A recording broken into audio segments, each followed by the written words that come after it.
It seems that every day we're reminded that we live in an era of great power rivalry, that the rules-based order is fading, that the strong can do what they can and the weak must suffer what they must.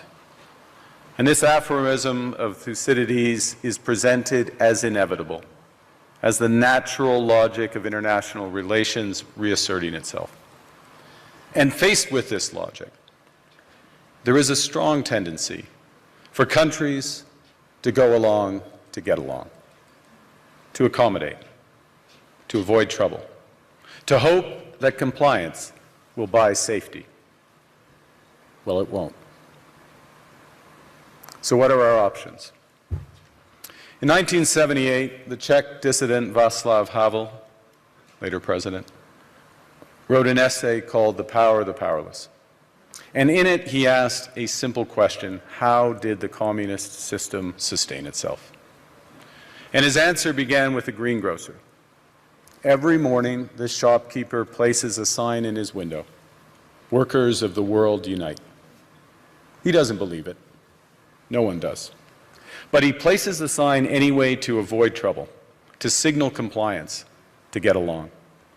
And because every shopkeeper on every street does the same, the system persists.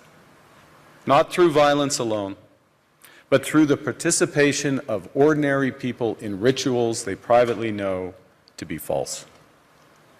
Havel called this living within a lie.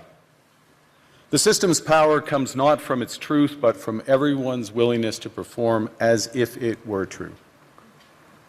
And its fragility comes from the same source.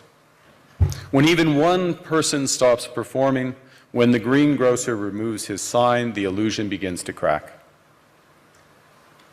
Friends, it is time for companies and countries to take their signs down. For decades,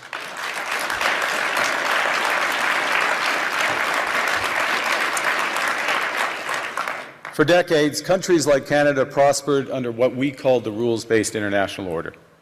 We joined its institutions, we praised its principles, we benefited from its predictability. And because of that, we could pursue values-based foreign policies under its protection. We knew the story of the international rules-based order was partially false, that the strongest would exempt themselves when convenient, that trade rules were enforced asymmetrically. And we knew that international law applied with varying rigor depending on the identity of the accused or the victim.